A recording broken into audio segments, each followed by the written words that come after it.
tinokuchingamidzai kuchechi yeChrist Embassy yepamhepo yatinoita muchishona. Iko zvino hapachina chikonzero chokupedza svondo rose usina kupinda chechi, nokuti painopindwa unenge usipo, kuda wakanga uri kubasa pakaenda vamwe kuchechi, kuda wakanga uri parwendo, kuda chechi yeChrist Embassy haisati yakuwanikwa kwaunogara, kana kuti unofarira hako kudzidza shoko raMwari nechishona.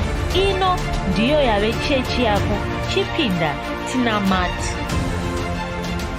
Haleluya. Tinosangana zvekare pamunamato wedu weChrist Embassy ndichiimba senguva yose kuti makava nesvondo rakanaka, uye zvikuru sei makagona kubatana pamwe chete nesu pavhuserere rekuporesa ratakapiwa namufudzi Chris namufudzi Benny Hinn. Takaona zvinhu zvikuru pavhuserere iroro. Kutanga takaona vanhu vakambosipinda mavhuserere iwayo vakapora, vachiuya vachizopupura vachizotitaridza kuporeswa kwavakaitwa naMwari. Takaona zvekare vanhu vanga vachirwara vakapora pavhuserere iroro. Tinotenda Mwari nokuda kuti pamukana wokuti tigone kuona mabasa akaita saiwayo, mabasa anosimbisa ruvimbo rwedu muna Mwari, mabasa anotibetsera kuti tigone kuvimba naMwari zvakanyanya, mabasa anotibetsera kuti tigone kutarisira kuporeswawo nyangwe isu kana zvikaitika kuti kuda tasangana nezvinhu zvakaita saizvozvo mukati muupenyu hwedu. Haleluya. Ndinogara ndichiudza vanhu kuti unoona zvinhu zvakakosha kugara uchiona mavhuserere akaita saiwayaya. Kati zvinokubatsira nenzira dzingaita mbiri dzingaita nhatu. Chokutanga, paunenge uri munzvimbo inoporeswa vamwe, nyangwe iwe pane zvimwe zvinhu zvisina kumira zvakanaka muviri mako, zvinobva zvangogadziriswa. Saka munhu ndokungogara akangonyura munzvimbo inenge iri kubata simba raMwari rakaita sairoro. Muviri wako uchingogudywa nesimba raMwari, uchingozungunuswa nesimba raMwari, uchingonatira mweya simba raMwari, uchingosukutwa nesimba raMwari. Zvino zvakakosha izvozvo. Uyezve zvakakoshazve kuti ugare uchingoona vanhu vachiporeswa, uchiona minana ichiitika. Zvinozokubetsera kuti ungokura uchiziva kuti minana iriko. Kuna vamwe vanhu vanofunga kuti kana ukati vanhu vanoporeswa unoda kutoramba nhema dzega dzega chichi. Inyaya yekuti haana kumbosangana namavhuserere akadaro. Saka anotokasira kuda kutozviramba. Dai akambopindawo mavhuserere aya, aone zvishamiso zvichiitika, anozobvuma kuti hongu vanhu vanopora, anyatsoona vanhu vachipora pachokwadi. Saka izvozvo zvakakosha.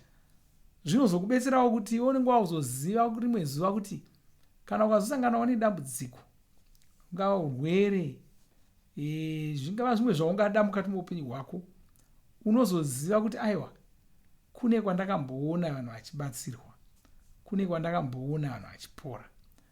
Wongomhanya ikoko. Saka zvinokusiya kuziva kwokutizira kana uchinge wazosangana nedambudziko. Haleluya. Asi tova vatenda mufudzi Kristu yava nokuda zvidzidzo zverapsodi zvavanotitumira zuva rimwe nerimwe.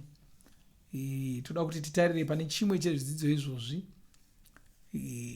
Kwanzi Rudzi Rwakasanangurwa. Rudzi Rwakasanangurwa ndo chidzidzo chatinacho cherudzi rwakasanangurwa. Haleluya. Kwanzi tsamba yaPita yekutanga chitsauko chepiri ndima yepfumbamwe. Kwanzi asimi muri rudzi rwakasanangurwa, madzimambo, vapiri, rudzi rutsvene, vanhu vakazviwanira. Kwanzi mundima iyi mune mashoko anoti rudzi rwakasanangurwa. Mashoko aya anoturikirwa kubva kuchigiriki. Mashoko echigiriki acho ndeanoti genos eklekton kana kuti genos eklekton. Haangotauri pamusoro pekusarudza chinhu, anotaura nezvekusarura zvinhu. Haleluya. Mona zvakasiyana kusarudza nokusarura, zvakasiyana. Haleluya. Kusarudza unenge wangononga chimwe uchisiya chimwe. Kusarura kunotoreva kuti uri kutora chimwe uchisema chimwe. Haleluya. Haleluya. Saka hakusi kungotora ngoti ndatora hangu izvi zviviri, asi kutora chimwe uchitotaura kuti zvasara izvi handisi kuzvida, zvasara izvi ndazvisema. Ndokusarura. Haleluya. Saka kwanza anotaura nezvekusarura zvinhu. Unenge uchitora zvine rudzi rwakanaka uchizviisa parutivi. Ndiko kusarudzwa kwawakaitwa iwe, kureva kuti uri werudzi rwepamusoro. Mwari pavakakutora, havana kungokutora vakangoti uya hako ndiwo wandada. Vakatotora iwe vachitotaridza kuti iwewe ndiwo wakanyanya kunaka. Zvavasiya izvi ndo zvisina kunaka, ndo zvavasingadi. Haleluya. Ndo kusarudzwa kwawakaitwa. Saka kwanzi kureva kuti uri werudzi rwepamusoro, wakasiyana nevanhu venyika ino. Iwe wakazvarwa kechipiri.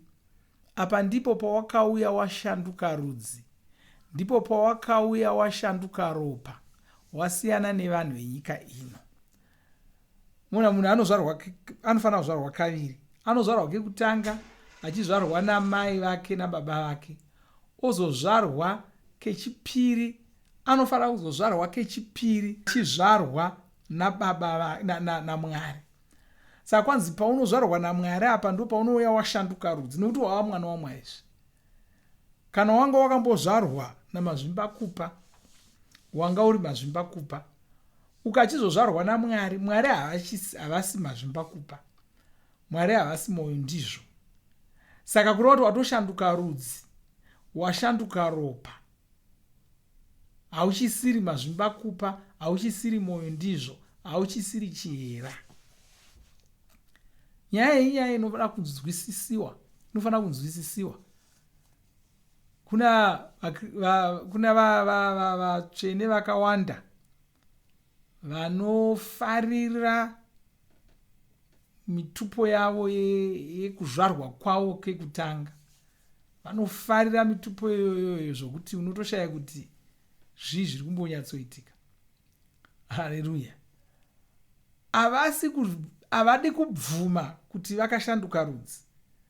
Muna vanhu, ndosaka minyama yemadzinza iwanoramba wakabatirira kwairi, ndosaka minyama yacho ichiramba ichingovatevera, ndosaka nhamo dzekwana chihera dzichiramba dzingovatevera, matambudziko kwamoyo ndizvo achiramba achingovatevera, nokuti havadi kusiya chimoyo ndizvo ichocho, havadi kusiya chihera ichocho. Haleluya. Vanaoramba achingozviti bvuma varanda. Haleluya. Aiwa, wakazvarwa kechipiri. Kana munhu ava muna muponesi Jesu, yava imwevo mhuka itsva. Ndozotaura Bhaibheri. Tsamba yechipiri kuvaKorinde chitsauko 5 ndima 11. Ndo zvinotaura Bhaibheri izvozvo. Famba neBhaibheri, usafamba netsika dzokwawakazvarigwa. Famba neBhaibheri. Waa mwana waMwari, waarudzi rwakasanangurwa, washanduka rudzi, waimwevo mhuka itsva, wakazvarwa kechipiri. Pawakazvarwa kechipiri wanga uri kuzvarwa naMwari. Saka kana une mutupo waunoda chitorawo kwaMwari, kana une chidawo chaunoda chitora chakwamwari. Haleluya. Ndizvo zvaunofanira kuchitora izvo. Sei uchiramba wakabatirira kuchidawo chekwawakabva? Haleluya. Ngazvinyure, zvimwirire mupfungwa dzako, mumweya mako, nokuti ndo zvawava. Kwai zvinoda kufanana nemunhu ari kusarudza mbeu. Munhu uyu anenge ari kutsvaka mbeu yakanaka. Anogona kunge ari kutsvaka mbeu inopa gohwo rakawanda, kana kuti inokasira kubereka, kana isingakasiri kutsva nezuva. Ndiko kusarudzwa kwawakaitwa iwe. Wasiyana nevanhu venyika ino, wakazvarwa kechipiri. Apa ndipo pawakazvarwa naMweya Mutsvene, ndipo pawakazvarwa neshoko raMwari. Izvi ndizvo zvakakushandura Rudzi. Hauchaverengerwi kuboka revanhu venyika ino. Hauchaverengerwi kuboka ravanhu venyika ino. Ndodzokororazve, hauchaverengerwi kunana mazvimbakupa. Haleluya. Amen. Saka usagumbuka uchiti vauda kunditorera chidawo changu. Aiwa, hauchisiri. Nyange kana wakabatirira pachiri, uri kuzvirevera nhema, uri kuzvigokera. Nhamo isiri yako. Kana zvikaitika kuti wazoenda kudenga, uchatozoshamisika kuti aiwa, ko zvandandakangobatirira nhamo dzisi dzangu. Nhamo dzokwana moyo ndizvo, rega dzisarire ikoko. Iwo hauchisiri. Haleluya. Saka ndo zvawava. Kwai izvo ndizvo zviri kusimbiswa nendima yatavhura nayo. Iri kusimbisa rudzi rwako. Iri kutaura nezveropa rako. Iwo wava wedzinza revaMwari. Wasiyana nevanhu venyika ino. Haufaniri kukanganwa izvozvo. Iwo wakasarudzwa naMwari. Mwari vakazvipa kwauri. Vakakusuka, vakakuchenesa, vakakutora, vakakuita pfuma yavo, vakakupa shungu dzekuita mabasa akanaka. Izvi ndizvo zvatinoona muna Taitasi yechipiri ndima 14.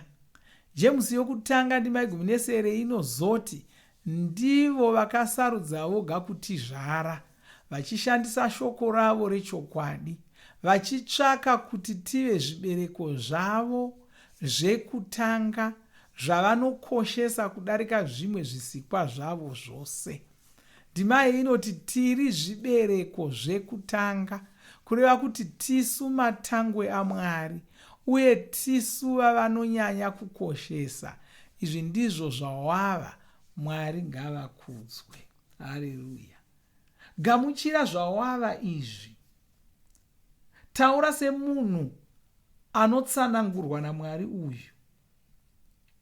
Haleluya. Taura semunhu akashanduka rudzi. Taura semunhu weropa raMwari. Taura semunhu weropa revaMwari. Taura semuMwari. Haleluya. Ndogara tsanangura chitsvaka kubetsera vanhu kunzwisisa kuti munoona tiri kutaura tichiti savanhu vakazvarwa kechipiri takashanduka rudzi. Iwo wakashanduka rudzi. Wakambenge uri kuda mutema. Haleluya. Kana kuti mukaranga, kana kuti mundau, kana kuti murungu, kana kuti mundevere. Washanduka rudzi. Wava mumwari. Kureva munhu werudzi rwevaMwari. Nokuti kana tichiti munhu uyu mukaranga mushona, tiri kureva kuti munhu werudzi rwevashona.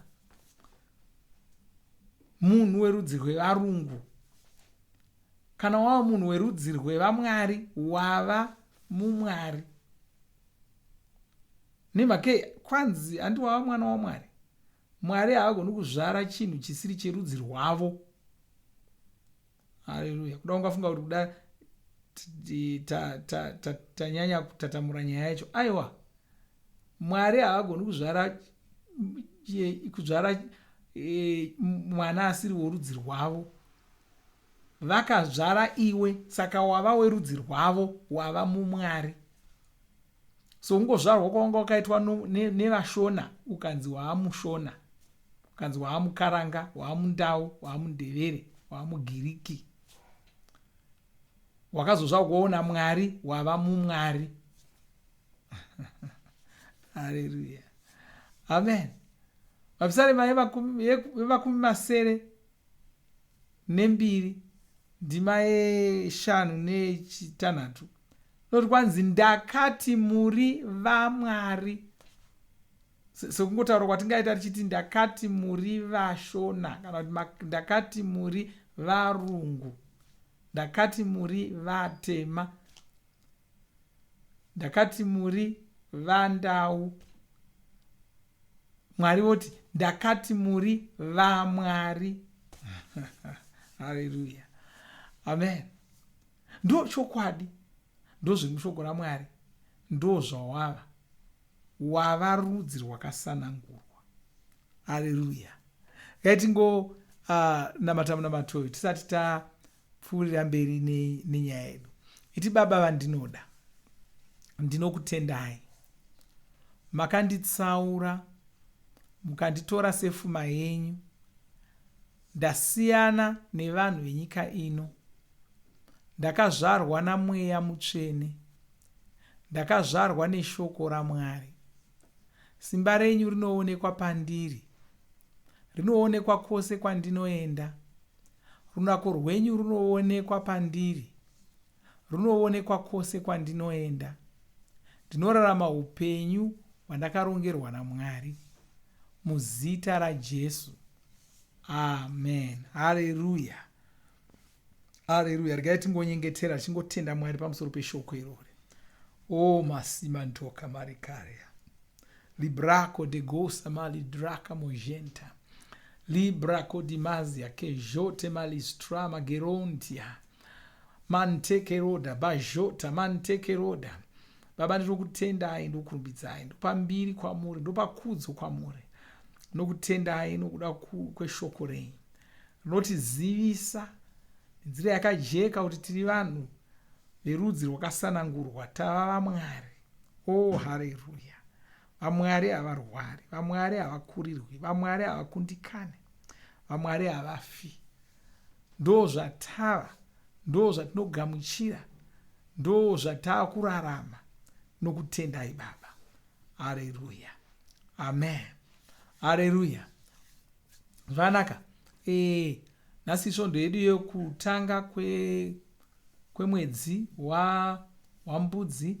Saka senguva yose tinodya chidyo tichipa mipiro yedu yesungano. Noimba makagadzirira mipiro iyoyo. Patinopedza munamato uno tinokupai nzira yamungashandisa kuti mutumire mupiro iwoyo. Haleluya. Gaiti pinde mushoko raMwari tichipinda panguva yekudya chidyo. Toenda kuna tsamba yekutanga kuvakorinde chitsauko che11 ndima ya23. Nokuti zvinhu zvandakakupai zviya ndakazvigamuchira kubva kuna Ishe, zvekuti Ishe Jesu usiku huya hwavakapandukirwa vakatora chingwa, vakatenda Mwari pamusoro pacho, ndokuchimedura ndokutaura vachiti, torai mudye, ndiwo muviri wangu unomedurirwa imi, itai izvi muchindirangarira. Haleluya. Tikada kuti titore chingwa ichocho tonamata tichiropafadza, tochimedura pamwe chete, tochidya pamwe chete. Gaitinamate. Baba, toda kutendai nezita raJesu, vakutendai nokuda kwemuviri waJesu wakamedurirwa isu. Tinokutendai kozvino tinodya chingwa ichi tichipupura kuti tava nhengo dzomuviri wamuponesi, tava rimwe ramafupa avo. Tinokutendai, tokurumbidzai, tochiropafadza chingwa ichochi muzita ramambo Jesu, amen. Haleluya. Tichimedure tochidya pamwe chete.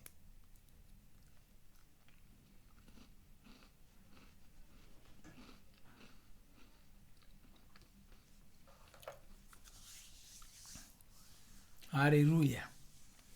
Ndima 25 vakazopedza kurayira, vakabva vatora mukombe ndokuenderera mberi nenyaya yavo iyi. Vakati, mukombe uyu isungano, ndiyo sungano itsva muropa rangu. Taisa izvozvi pose pamunounwa muchindirangarira, nokuti nguva dzose kana muchidya chingwa ichi nokunwa mukombe uyu, munenge muchiparidza rufu rwaIshe kusvikira vachidzoka. Haleluya. Toda kuti titore mukombe iwoyo tonamata pamwe chete, tichiropafadza, tigounwa pamwe chete. Baba, ndoda kutendai nezita raJesu. Ndoda kutendai nokuda kweropa raJesu rakadeurirwa isu, nova ropa iroro rakasuka zvivi zvedu, kaita kuti zvigoneke kuti tigoshandurwa rudzi, tigoitwa vanhu veropa raMwari. Tava vanhu veropa raMwari. Nokudaro hazvichagoni kuti tirware, hazvichagoni kuti tife, hazvichagoni kuti tibate utachiona kana kubatwa noutachiona, hazvichagoni kuti tikurirwe, hazvichagoni kuti tikundikane. Nokutendai nokurumbidzai, chinyengeterera mumwe nomumwe batana pamwe chete neni kudya, kumwa mukombe iwoyu, mutaura maropafadzo pamusoro poupenyu hwake. Hazvichagoni kuti arware. Muzita raMambo Jesu ndinokutendai. Haleluya. Amen. Kuti timwe pamwe chete mukombe iwoyu tichitenda Mwari.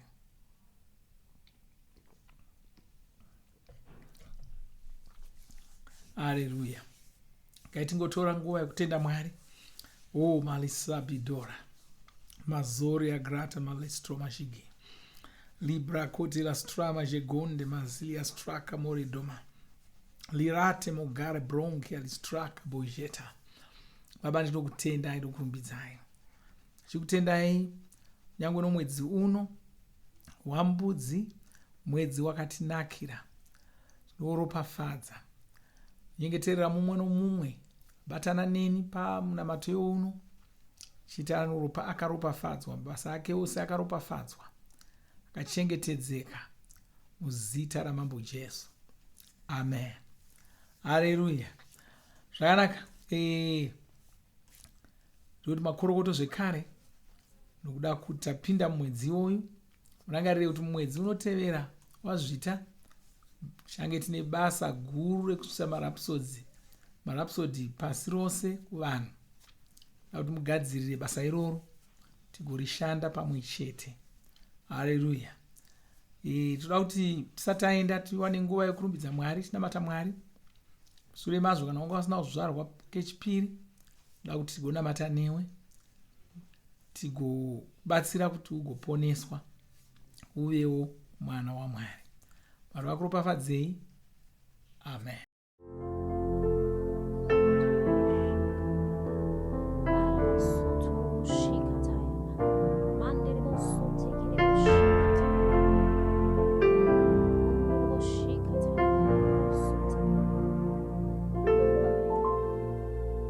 Dimi makandipa rio kutindimbe kutindi korombidze makandipa izwi dimi makandisonongora kutindi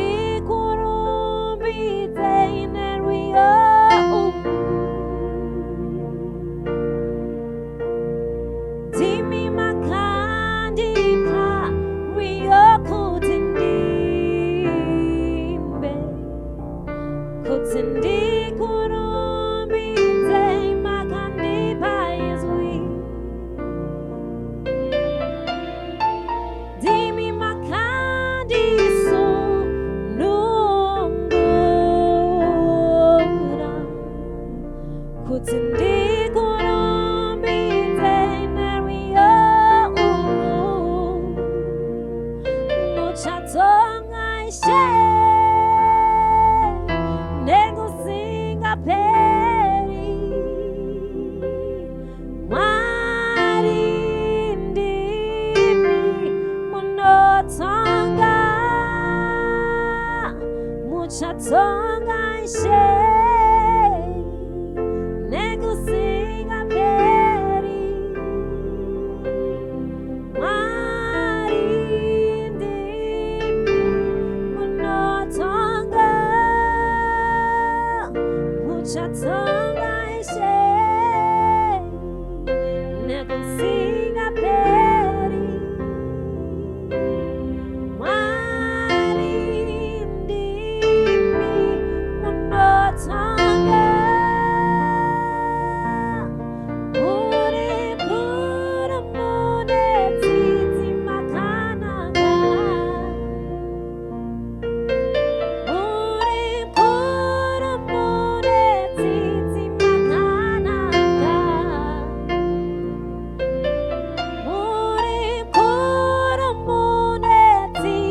muchatonga narini Ishe muchatonga narini muchatonga narini muchatonga narini Ishe muchatonga narini muchatonga narini muchatonga narini Ishe uri mkuru munenzizi makanaka uri mkuru munenzizi makanaka masuturushika mani uturushaka bari tinovimba makomborerwa nemunamato wesvondo rino. Kana manga musati mazvarwa patsva, namatai mumashure mangu, muchidudza, muchirevesa, taurai muchiti, Mwari vari kudenga, ndinouya kwamuri, ndinokoka Jesu kuti vapinde mumwoyo mangu, ndinokumbira kuti Jesu vatonge upenyu hwangu, ndinopupura kuti Jesu ndivo vavaishe wangu. Saka ndinogamuchira upenyu usingaperi mumweya mangu. Ndazvarwa patsva, ndava chisikwa chitsva. Ndinokutendai. Amen. Makorokoto mazvarwa patsva, tinokugamuchirai muchechi yeChrist Embassy. Titumirei zita renyu nekwamunogara. Munogona kutumira iri SMS kana WhatsApp pa 0772 215 kana kutuma tsamba pa shonaror@gmail.com. Muchida kupa mpiro yenyu neEcocash, rovai namba *151*2*5*58225 motevera zvinenge zviri kutaurwa neEcocash ipapo. Kana muine nhare dzemazuva ano, munogona kushandisa KingsPay kupa mpiro yenyu. Shandisai kodi inoti TNIOG nemavara makuru. Tinoda kukuzivisai zvinotevera. Tinokurudzira kuti musadarikwe nezvidzidzo zveRhapsody. Zvidzidzei kuti shoko riwande mamuri, mugone kumirisana nezvinhu zvinonetsa muupenyu. Tinodavo kuzivisa vane nhare dzeEconet kuti *205# vava kugona kuwana Rhapsody panhare dzenyu kunyangwe musina WhatsApp. Rovai nhare idzi muwane Rhapsody panhare dzenyu zuva rimwe nerimwe. Munorova *205#, mosarudza daily devotional. Subscribe, shona Rhapsody muchishona. Munamato uno munoubata pa WhatsApp, pa radio, pa YouTube panoti Shona Online Church, pa www.ce-shonachurch.org, nepa vcc.rhapsodyofrealities.org. Tinokumbira mutizivise kana muri kutibata pane imwe yenzvimbo idzi. Kana pari painternet, munogona kunyoresa muchitipa zita renyu. Kana pari pa WhatsApp, tinyorerei tigopota tichikutumirai zvimwe zvidzidzo, kana kutitumira SMS pa 0772 166 928. Ivai nesvondo rakanaka.